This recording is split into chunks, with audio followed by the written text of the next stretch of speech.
7:00 p.m. First up is the Pledge of Allegiance. Please rise.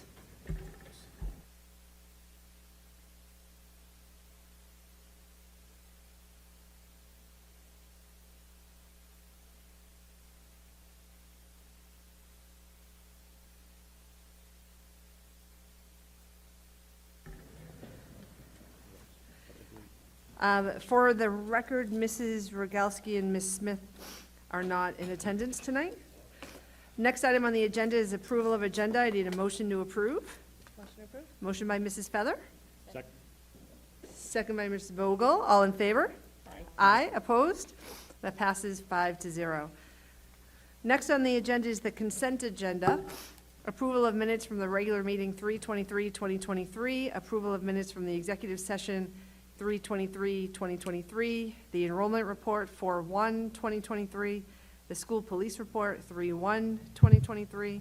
School bus inspection reports 4/1/2023. And the residency truancy report 4/1/2023.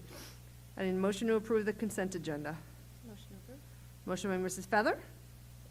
Second by Ms. Vogel. All in favor? Aye. Opposed? Passes 5-0. Aye. I don't think I said aye.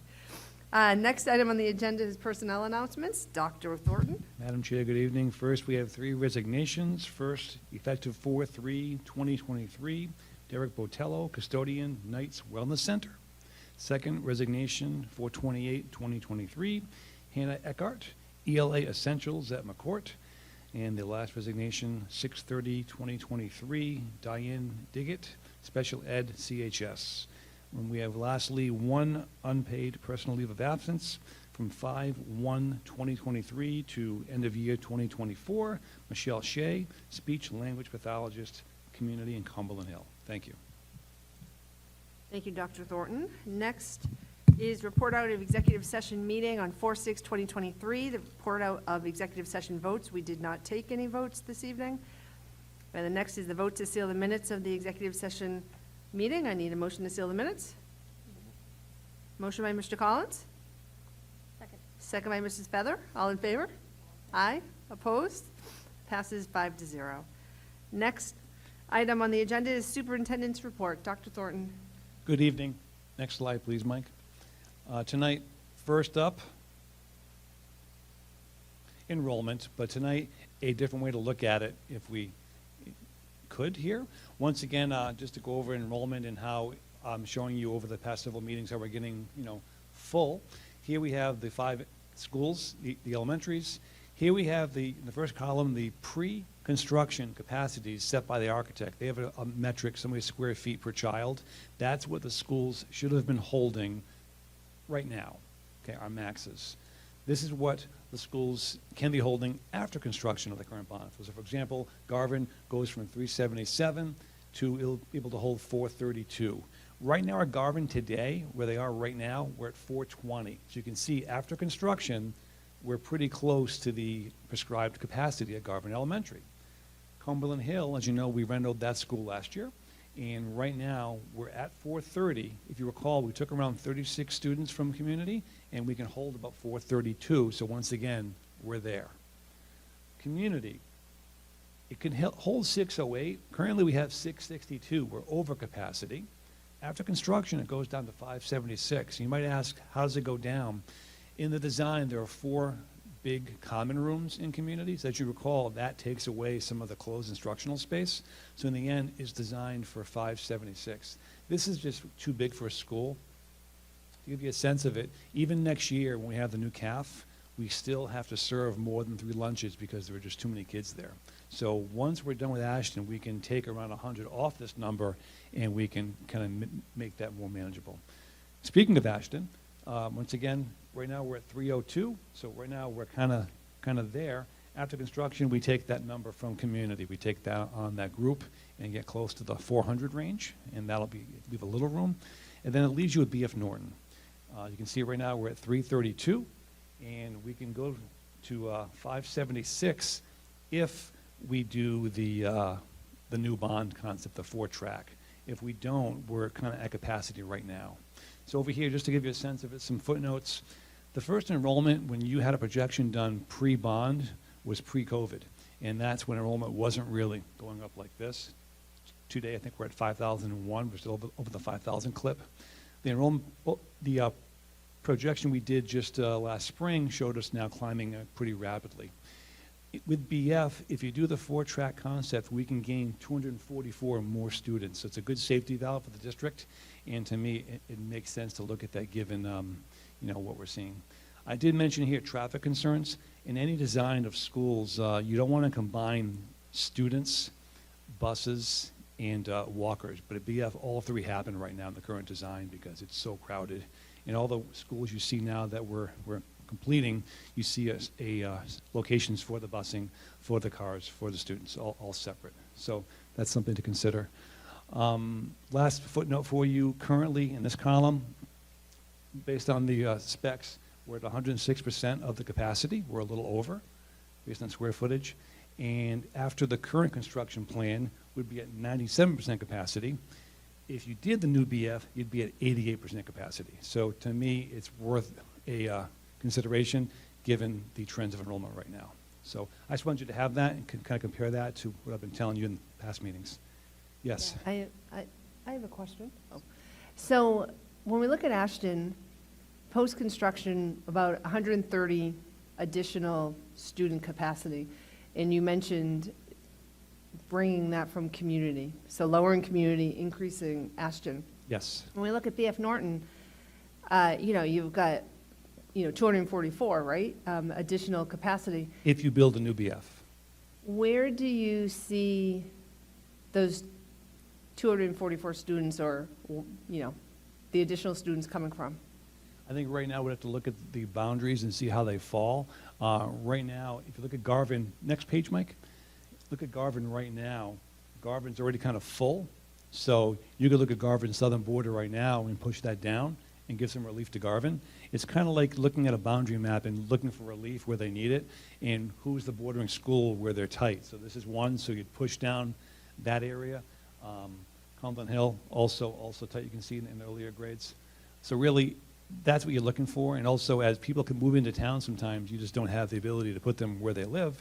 In that case, you also can put them at BF. And I know BF right now is our one school we can't increase the footprint on. If we were to build a new BF, it would be a really attractive building where I think someone moving into town would certainly have the opportunity to move there. But 244 is the number, if you do the new building. If you don't, you're kind of at capacity right now. Mrs. Feather? Quick question. I saw something in the paper about BF and about the footprint and everything. Have we worked that out? We had a meeting last week with the town council to give them a tour of the current BF and talk about the concept. I believe the attorneys in town are still working out that concept of the sports field and can we build on it. That has yet to be resolved. Okay, moving on to our other topic, which would be construction.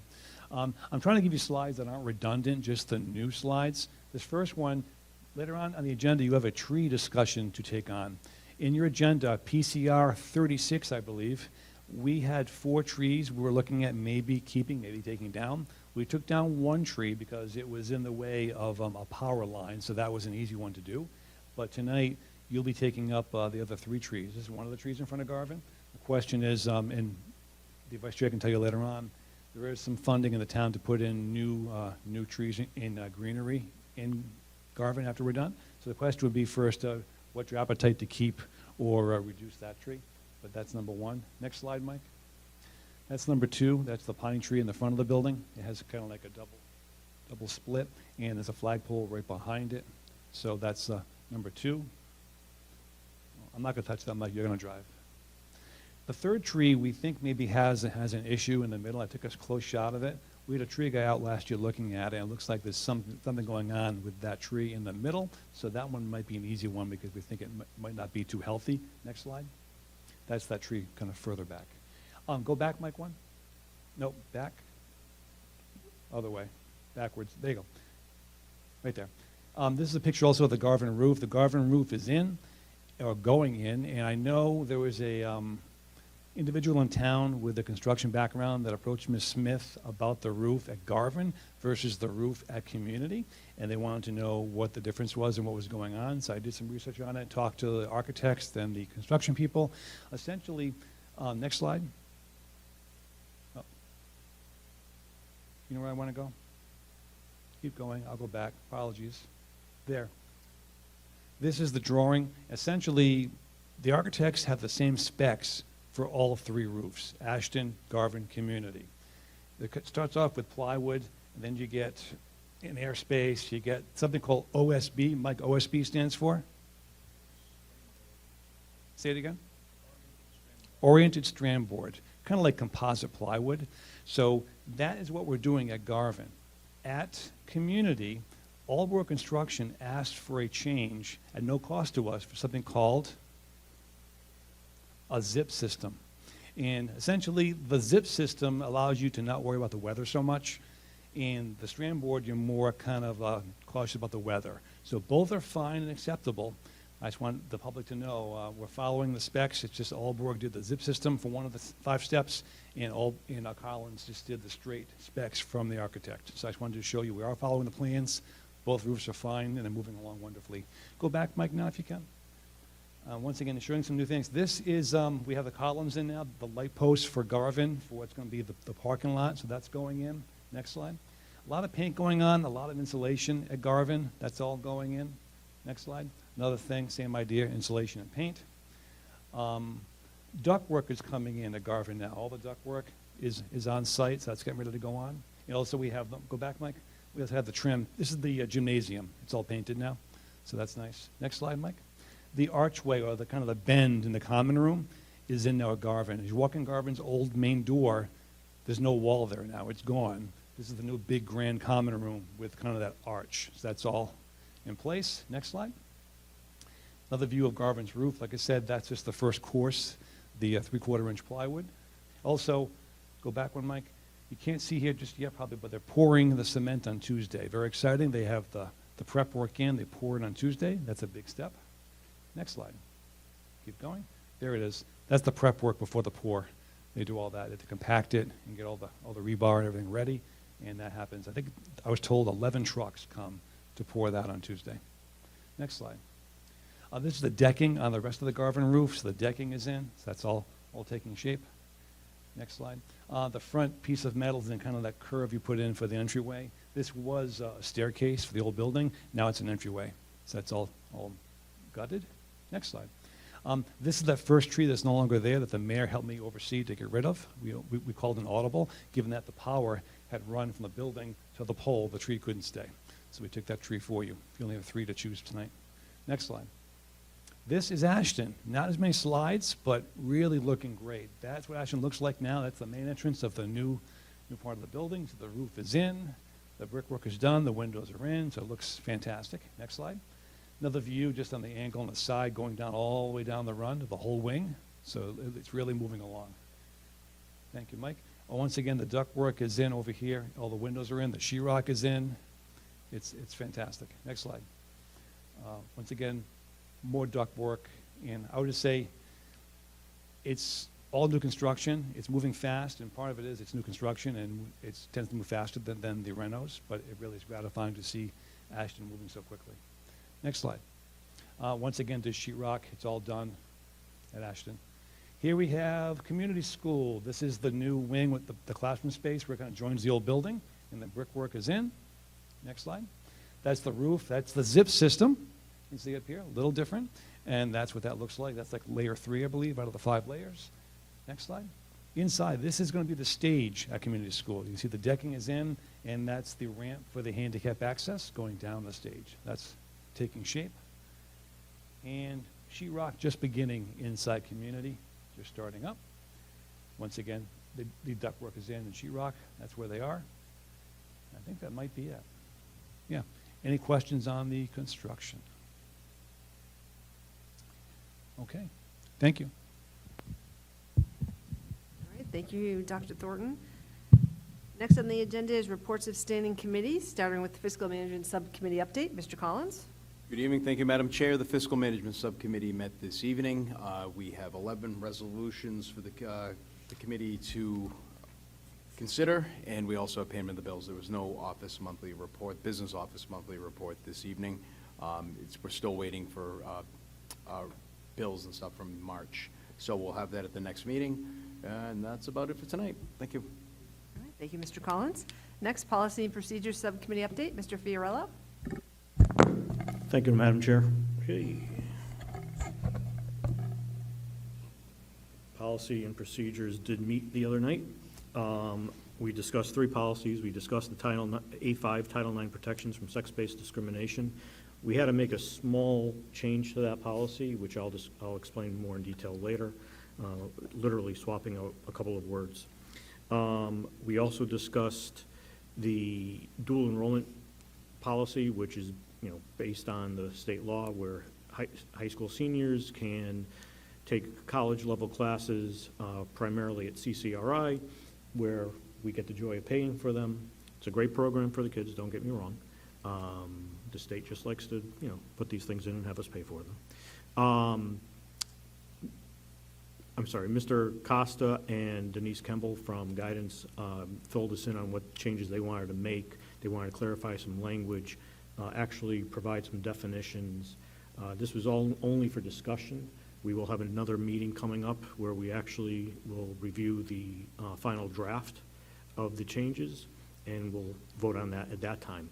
We also discussed the, what did we discuss? Oh, of course, G6, the personnel benefit policy, where we were taking up the issue of the life insurance policies for all of those employees, which we voted on, and I will describe that more in detail later on during that time. Thank you. Thank you, Mr. Fiorello. Next is the Achievement and Communications Subcommittee update. This subcommittee did not meet this week. And then the District Health and Wellness Subcommittee update, I believe that didn't meet as well. Mrs. Rogalsi is not here this evening. The next item on the agenda is the public hearing, reading of amended policies. Mr. Fiorello, would you like to take this? Sure. I would just ask that the G6 policy and the A5 policy be read into the record. Thank you. Thank you, Mr. Fiorello. Any public comment on these policies? Okay, seeing none, we'll move to the next item on the agenda, which is comments from the public. If there's anyone from the public who would like to comment? Seeing none. Next is new business. Item A, discussion and a vote to approve homeschool instruction requests for the 2022-2023 school year. Recommend approval as presented. Madam Chair, I'll make a motion to approve the homeschool request. Mr. Collins makes a motion to approve. Do we have a second? Second. Second by Mrs. Feller. Any discussion? All in favor? Aye. Opposed? That passes 5-0. Next on the agenda, discussion and a vote to approve amended policies, G6 personnel benefit policy and the A5 Title IX protections from sex-based discrimination. Mr. Fiorello, would you like to take those? Sure. First up is the G6 personnel benefit policy for non-unit administrative and support personnel, which are largely central office personnel, as well as some of the confidential secretaries, some of the IT people. We had made some changes to this policy last month. However, there was a sticking point about, there was a suggestion that we should increase the benefits of the life insurance policy for the employees and bring it back to the way it was many years ago. That was voted down in policy 3-0. We voted to keep the policy the way it is. Quite honestly, I was one of the people, and Bill Denon also, who decided to push to have those policy benefits reduced at the time to really just cover about a year's salary for people. It was at a time when, I know we always think our budgets are tight these days. They were very tight back then, and we were looking at ways to save money. We were able to save about $20,000 back then, and we wish to not make any changes at this time because we know we'll need that money next year.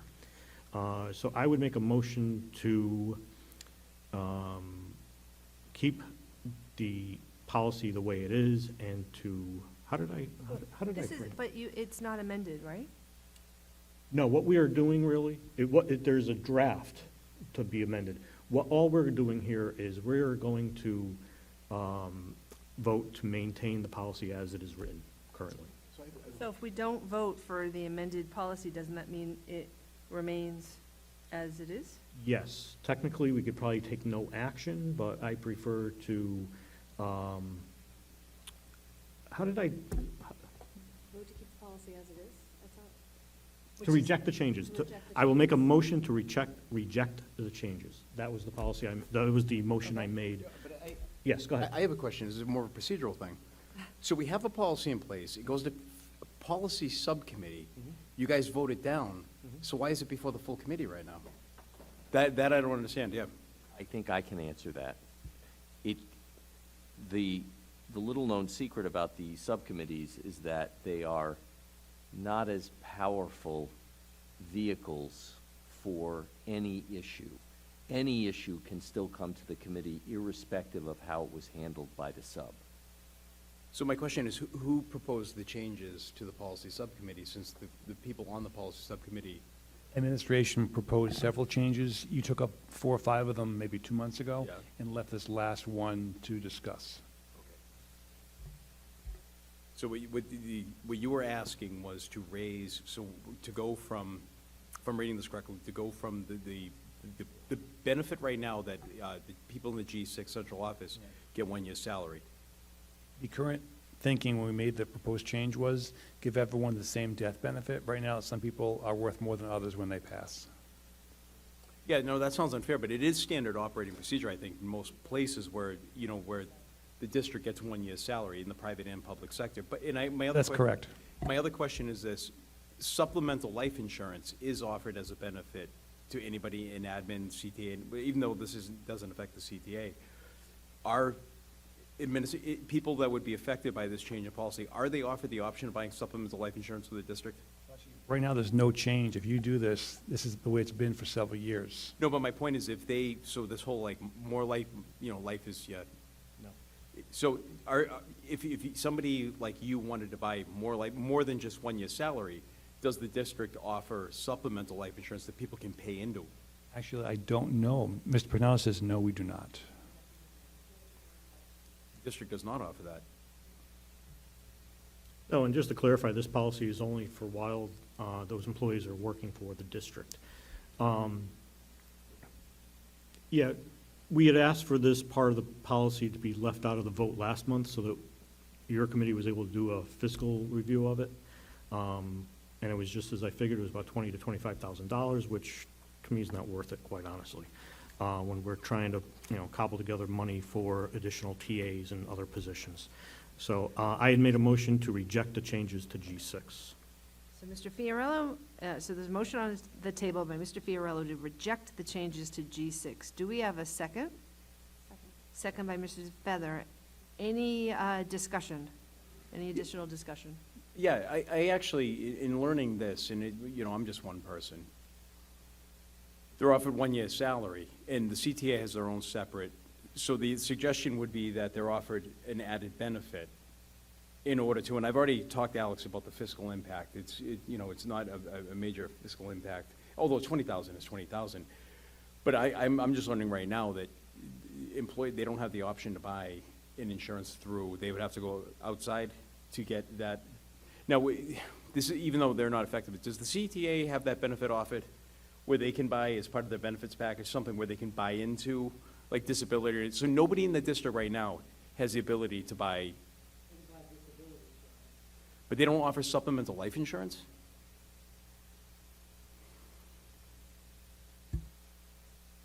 We can have that discussion at a later time. That's what I was thinking. And I just wanted to piggyback on what Steve Adams was saying about the subcommittees. My understanding has always been that we offer basically advice and consent, kind of, no, not a consent, but advice. Yeah, so. Okay, so we have a motion by Mr. Fiorello to reject the changes, and a second by Mrs. Feather. Any other discussion? All in favor?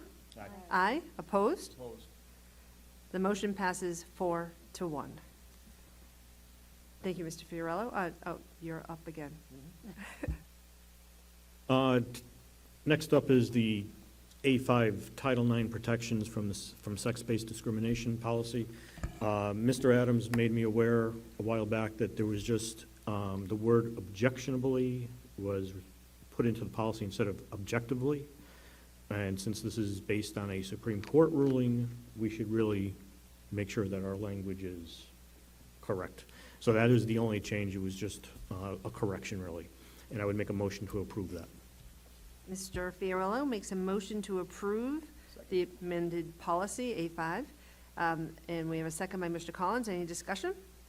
All in favor? Aye. Opposed? That passes 5-0. Thank you, Mr. Fiorello. Okay, next, item C, discussion and a vote to approve resolutions. Mr. Collins. We have 11 resolutions for the committee, and I'm not going to read through all of them, much to the chagrin of Ms. Feather. But one of the things, we have a couple things in here. SCP, we have SCPR-04-2023-29 through 39 for a total of 11. These all pass Fiscal Management Subcommittee 2-0, and I would move passage of all 11 to the entire committee. Okay, Mr. Collins makes a motion to approve the 11 resolutions. Do we have a second for discussion? I will second for discussion. Second by Mr. Fiorello. And please discuss. I don't see which one it is, but it is about the trees. Which one is the trees? I believe, 36. 36, okay. This was discussed at the building committee the other night, but the mayor wanted us to vote on it. We did approve the expense at the building committee, contingent upon school committee approval for the project itself. The idea is to remove the trees in the front of the building, which are, quite honestly, not very appealing to look at if anyone drives by Garvin. One of them, of course, is sickly. The other is way too close to the building where the branches were actually setting off the motion detectors and turning the lights on and off in the one of the rooms at night. And the plan is if we're going to be spending all of this money, these millions of dollars on renovating this building, we should really aim for good curb appeal, especially since it's right on really the main road of town. The town does have a tree grant where they already have a plan to be putting new trees at Garvin, and the plan would be just to either add trees or move trees over to the front of the building in a much more methodical approach. Also, these trees would be much more, not have deep root systems, which would interfere, which is why we had to really remove that one tree from the electrical panel.